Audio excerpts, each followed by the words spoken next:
Chapter 10, Halloween. Malfoy couldn't believe his eyes when he saw that Harry and Ron were still at Hogwarts the next day, looking tired but perfectly cheerful. Indeed, by the next morning, Harry and Ron thought that the meeting with the three-headed dog had been an excellent adventure, and they were quite keen to have another one. In the meantime, Harry filled Ron in about the package that seemed to have been moved from Gringotts to Hogwarts, and they spent a lot of time wondering what possibly could need such heavy protection. "It's either really valuable or really dangerous," said Ron. "Or both," said Harry. But all they knew for sure about the mysterious object was that it was about 2 inches long. They didn't have much chance of guessing what it was without any further clues. Neither Neville nor Hermione showed the slightest interest in what lay beneath the dog in the trapdoor. All Neville cared about was never going near the dog again. Hermione was now refusing to speak to Harry and Ron, but she was such a bossy know-it-all that they saw this as an added bonus. All they really wanted to know was a way of getting back at Malfoy, and, to their great delight, such a thing arrived in the mail about a week later. As the owls flooded into the great hall as usual, everyone's attention was caught at once by a long, thin package carried by 6 large screech owls. Harry was just as interested as everyone else to see what was in this large parcel, and was amazed when the owls soared down and dropped it right in front of him, knocking his bacon to the floor. They had hardly fluttered out with away when another owl dropped a letter on top of the parcel.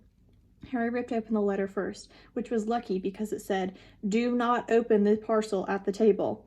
It contains your new Nimbus 2000, but I don't want everybody knowing that you've got a broomstick, or they'll all want one.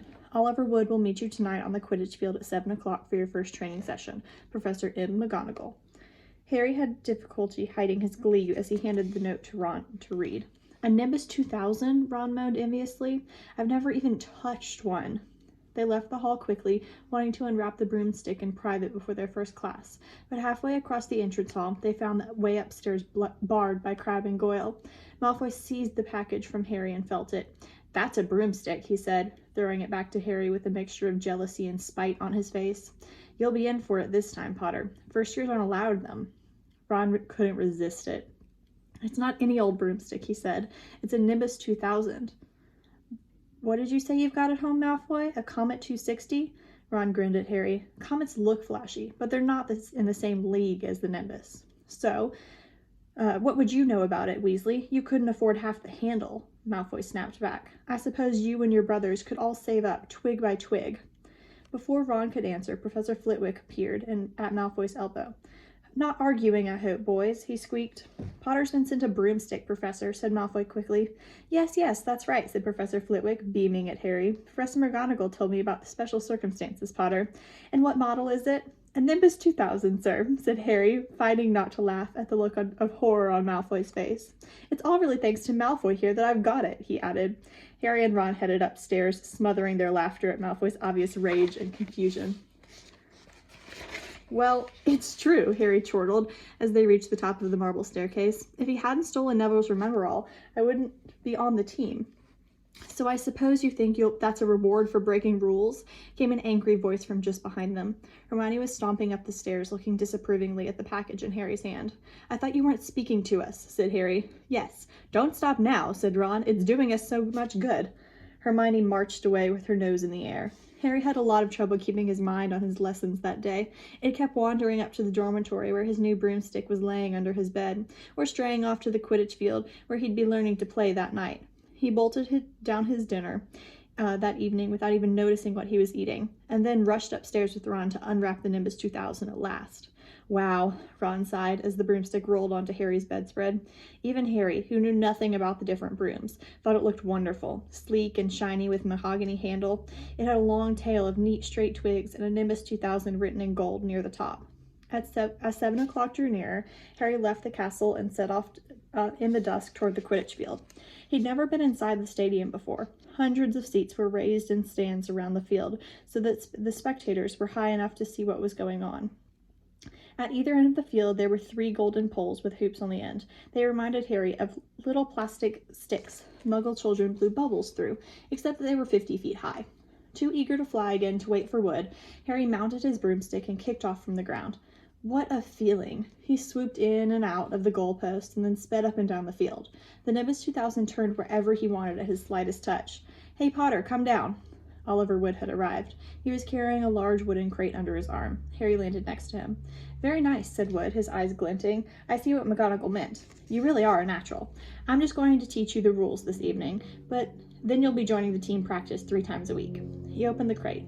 Inside were 4 different size balls. "Right," said Wood.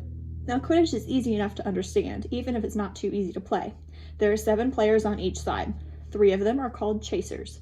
3 chasers, Harry repeated, as Wood took out a bright red ball the size of a soccer ball. "This ball is called the quaffle," said Wood. "The chasers throw the quaffle to each other and try and get it through one of the hoops to score a goal. 10 points every time the quaffle goes through one of the hoops. Follow me?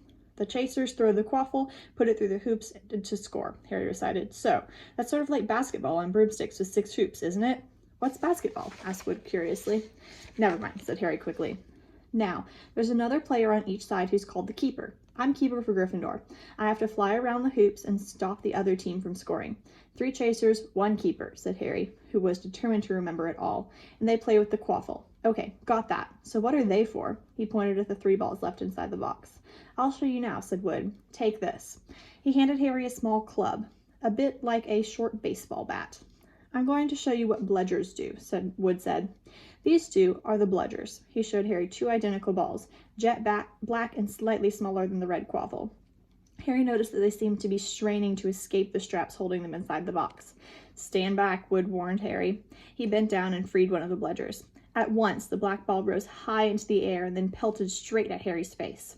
Harry swung at it with the bat to stop it from breaking his nose, and sent it zigzagging away into the air. It zoomed around their heads, then shot at Wood, who dived on top of it and managed to pin it to the ground.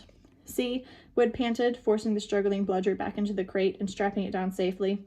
"The bludgers rocket around, trying to knock players off their brooms. That's why you have 2 beaters on each team. The Weasley twins are ours. It's their job to protect their side from the bludgers and try and knock them towards the other team. So, you've got all that?" 3 chasers try and score with the quaffle, the keeper guards the goalposts, and the beaters keep the bludgers away from their team," Harry reeled off. "Very good," said Wood. Have the bludgers ever killed anyone?" Harry asked, hoping it sounded offhand. "Never at Hogwarts. We've had a couple of broken jaws, but nothing worse than that. Now, the last member of the team is the Seeker. That's you, and you don't have to worry about the quaffle or the bludgers, unless they crack my head open. Don't worry. The Weasleys are more than a match for the bludgers. I mean, they're like a pair of human bludgers themselves." Wood reached into the crate and took out the 4th and last ball. Compared with the quaffle and the bludgers, it was tiny, about the size of a large walnut.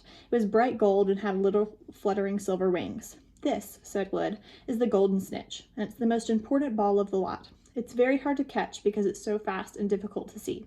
It's the Seeker's job to catch it. You've got to weave in and out of the chasers, beaters, bludgers, and quaffle to get it before the other team's Seeker, because whichever Seeker catches the snitch wins his team an extra 150 points, so they nearly always win. That's why Seekers get fouled so much. A game of Quidditch only ends when the snitch is caught, so it can go on for ages. I think the record is 3 months. They kept having to bring in substitutes so the players could get some sleep." "Well, that's it. Any questions?" Harry shook his head. He understood what he had to do, all right. It was doing it that was going to be the problem. "We won't practice with the snitch yet," said Wood, carefully shutting it back inside the crate. "It's too dark. We might lose it. Let's try you out with a few of these." He pulled out a bag of ordinary golf balls out of his pocket, and a few minutes later, he and Harry were up in the air, Wood throwing the golf balls as hard as he could in every direction for Harry to catch. Harry didn't miss a single one, and Wood was delighted. After half an hour, night really had fallen, and they couldn't carry on. "That Quidditch cup will have our name on it this year," said Wood happily, as they trudged back up to the castle. "I wouldn't be surprised if he turned out better than Charlie Weasley, and he could have played for England if he hadn't gone off chasing dragons." Perhaps it was because he was now so busy, what with Quidditch practice 3 evenings a week on top of all of his homework, but Harry could hardly believe it when he realized he'd already been at Hogwarts 2 months. The castle felt more like home than Privet Drive ever had. His lessons, too, were becoming more and more interesting now that they had mastered the basics. On Halloween morning, they woke up to the delicious smell of baking pumpkin wafting through the corridors. Even better, Professor Flitwick announced in Charms that he thought they were ready to start making objects fly, something they had all been dying to try since they'd seen him make Neville's toad zoom around the classroom. Professor Flitwick put the class into pairs to practice. Harry's partner was Seamus Finnegan, which was a relief because Neville had been trying to catch his eye. Ron, however, was to be working with Hermione Granger. It was hard to tell whether Ron or Hermione was angrier about this. She hadn't spoken to either of them since the day Harry's broomstick had arrived. Now, don't forget that nice wrist movement we've been practicing, squeaked Professor Flitwick, perched on top of his pile of books as usual. Swish and flick, remember? Swish and flick. And saying the magic words properly is very important too. Never forget Wizard Barufo, who said an S instead of an F and found himself on the floor with a buffalo on his chest. It was very difficult. Harry and Seamus swished and flicked, but the feather they were trying to be sending skyward just lay on their desktop. Seamus got so impatient that he prodded it with his wand and set fire to it. Harry had to put it out with his hat. Ron, at the next table, wasn't having much more luck. Wingardium Leviosa, he shouted, waving his long arms like a windmill. You're saying it wrong, Harry heard Hermione snap. It's Wingardium Leviosa. Make the gar nice and long.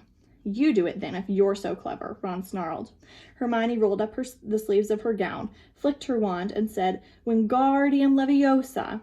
The feather rose off the desk and hovered about 4 feet above their heads. Oh, well done, cried Professor Flitwick, clapping. Everyone see here, Miss Granger's done it. Ron was in a very bad mood by the end of class. It's no wonder no one can stand her, he said to Harry as they pushed their way into the crowded corridor. She's a nightmare, honestly. Someone knocked into Harry as they hurried past him. It was Hermione. Harry caught a glimpse of her face and was startled to see that she was in tears. I think she heard you. So, said Ron, but he looked a bit uncomfortable. She must have noticed she's got no friends. Hermione didn't turn up for their next class, and wasn't seen all afternoon. On the way down to the Great Hall for the Halloween feast, Harry and Ron overheard Parvati Patil telling her friend Lavender that Hermione was crying in the girls' bathroom and wanted to be left alone. Ron looked more awkward at this, but a moment later they had entered the Great Hall, where the Halloween decorations put Hermione out of their minds. 1,000 live bats fluttered from the walls and ceiling, while 1,000 more swooped over the tables in low black clouds, making the candles in the pumpkin stutter. The feast appeared suddenly on golden plates, as it had at the start of term banquet. Harry was just helping himself to a baked potato when Professor Quirrell came sprinting into the hall, his tourment askew and terror on his face. Everyone stared as he reached Professor Dumbledore's chair, slumped against the table, and gasped, Troll! In the dungeon! Thought you ought to know. Then he sank to the floor in a dead faint. There was an uproar. It took several purple firecrackers exploding from the end of Professor Dumbledore's wand to bring silence. Prefects, he rumbled, lead your houses back to your dormitories immediately. Percy was in his element. Follow me, stick together, first years. No need to fear the troll if you follow my orders. Stay close behind me now. Make way, first year's coming through. Excuse me, I'm a prefect. How could a troll get in? Harry asked as he climbed the stairs. Don't ask me, they're supposed to be really stupid, said Ron. Maybe Peeves let it in for a Halloween joke. They passed different groups of people hurrying in different directions. As they jostled their way through a crowd of confused Hufflepuffs, Harry suddenly grabbed Ron's arm. I've just thought. Hermione. What about her? She doesn't know about the troll. Ron bit his lip. Oh, all right, he snapped, but Percy'd better not see us. Ducking down, they joined the Hufflepuffs going the other way, slipped down a deserted side corridor, and hurried off toward the girls' bathroom. They had just turned the corner when they heard quick footsteps behind them.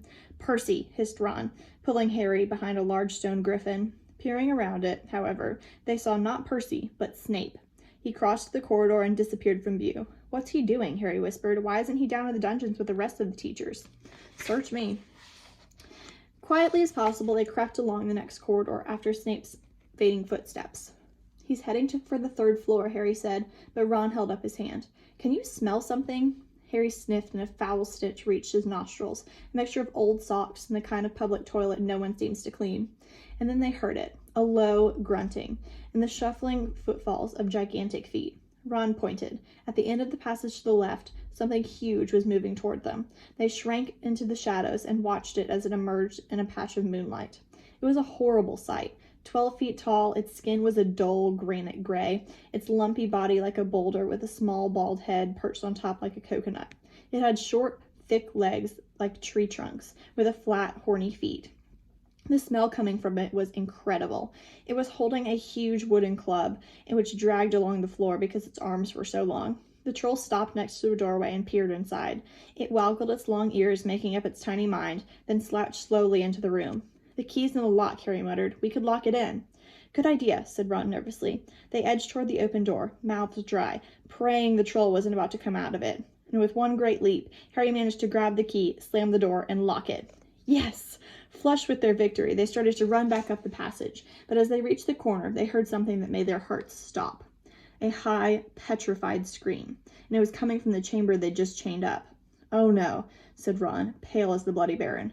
It's the girls' bathroom, Harry gasped. Hermione, they said together. It was the last thing they wanted to do, but what choice did they have? Wheeling around, they sprinted back to the door and turned the key, fumbling in their panic. Harry pulled the door open and ran inside. Hermione Granger was shrinking against the wall opposite, looking as if she was about to faint. The troll was advancing on her, knocking the sinks off the walls as it went. Confuse it, Harry said desperately to Ron, seizing a tap, and he threw it as hard as he could against the wall. The troll stopped a few feet from Hermione. It lumbered around, blinking stupidly to see what had made the noise. Its mean little eyes saw Harry. It hesitated, then made for him, lifting its club as it went. Oi, pea-brain, yelled Ron from the other side of the chamber. He threw a metal pipe at it. The troll didn't seem to notice the pipe hitting its shoulder, but heard the yell and paused again, turning its ugly snout toward Ron instead, giving Harry time to run around it. Come on, run, run, Harry yelled at Hermione, trying to pull her toward the door, but she couldn't move. She was still flat against the wall, her mouth open with terror. The shouting and echoes seemed to be driving the troll berserk. It roared again and started toward Ron, who was nearest and had no way to escape. Harry then did something that was both very brave and very stupid. He took a great running jump and managed to fasten his arms around the troll's neck from behind. The troll couldn't feel Harry hanging there, but even a troll will notice if you stick a long bit of wood up its nose. And Harry's wand had still been in his hand when he had jumped. It had gone straight up one of the troll's nostrils. Howling in pain, the troll twisted and flared its club, with Harry clinging on for dear life. Any second, the troll was going to rip him off or catch him with a terrible blow of the club. Hermione had sunk to the floor in fright. Ron pulled out his own wand, not knowing what he was going to do. He heard himself cry the first spell that came into his head. Wingardium Leviosa! The club flew suddenly out of the troll's hands, rose high, high up into the air, turned slowly over, and dropped, with a sickening crack, onto its owner's head. The troll swayed on the spot and then fell flat on its face, with a thud that made the whole room tremble. Harry got to his feet. He was shaking and out of breath. Ron was standing there, with his wand still raised, staring at what he had done. It was Hermione who spoke first. Is it dead? I don't think so, said Harry. It's just been knocked out. He bent down to pull his wand out of the troll's nose. It was covered in what looked like lumpy gray glue. Ugh, troll boogers. He wiped it on the troll's trousers. Then a sudden slamming and loud footsteps made the three of them look up. They hadn't realized what a racket they had been making, but of course, someone downstairs must have heard the crashes and the troll's roars. A moment later, Professor McGonagall had come bursting into the room, closely followed by Snape, with Quirrell bringing up the rear. Quirrell took one look at the troll, let out a faint whimper, and then sat down on a toilet, clutching his heart. Snape bent over the troll. Professor McGonagall was looking at Harry and Ron. Harry had never seen her look so angry. Her lips were white. Hopes of winning 50 points for Gryffindor faded quickly from Harry's mind. What on earth were you thinking of? Said Professor McGonagall, with cold fury in her voice. Harry looked at Ron, who was still standing there with his wand in the air. You're lucky you weren't killed. Why aren't you in your dormitory? Snape gave Harry a swift, piercing look. Harry looked at the floor. He wished Ron would put his wand down. Then a small voice came out from the shadows. Please, Professor McGonagall, they were looking for me. Miss Granger. Hermione had managed to get to her feet at last. I went looking for the troll because I thought I could deal with it on my own. You know, because I've read all about them. Ron dropped his wand. Hermione Granger telling a downright lie to a teacher? If they hadn't found me, I'd be dead now. Harry stuck his wand up its nose and Ron knocked it out with its own club. They didn't have time to come fetch anyone. It was about to finish me off when they arrived. Harry and Ron tried to look as though this story wasn't new to them. Well, in that case, said Professor McGonagall, staring at the three of them. Miss Granger, you foolish girl. How could you think of tackling a mountain troll on your own? Hermione hung her head. Harry was speechless. Hermione was the last person to do anything against the rules. And there she was, pretending she had to get them out of trouble. It was as if Snape had started handing out sweets. Miss Granger, 5 points will be taken from Gryffindor for this, said Professor McGonagall. I'm very disappointed in you. If you're not hurt at all, you'd better get off to Gryffindor Tower. Students are finishing the feast in their houses. Hermione left. Professor McGonagall turned to Harry and Ron. Well, I still say you were lucky, but not many first years could have taken on a full-grown mountain troll. You each win Gryffindor 5 points. Professor Dumbledore will be informed of this. You may go. They hurried out of the chamber and didn't speak at all until they had climbed 2 floors up.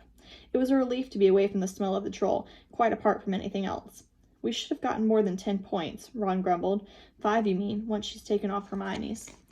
Good of her to get us out of trouble like that, Ron admitted. Mind you, we did save her.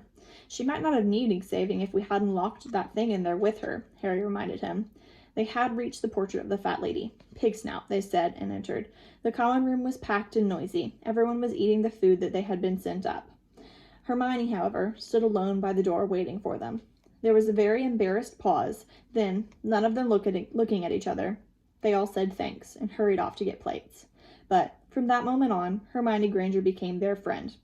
There are some things you can't share without ending up liking each other, and knocking out a 12-foot mountain troll is one of them.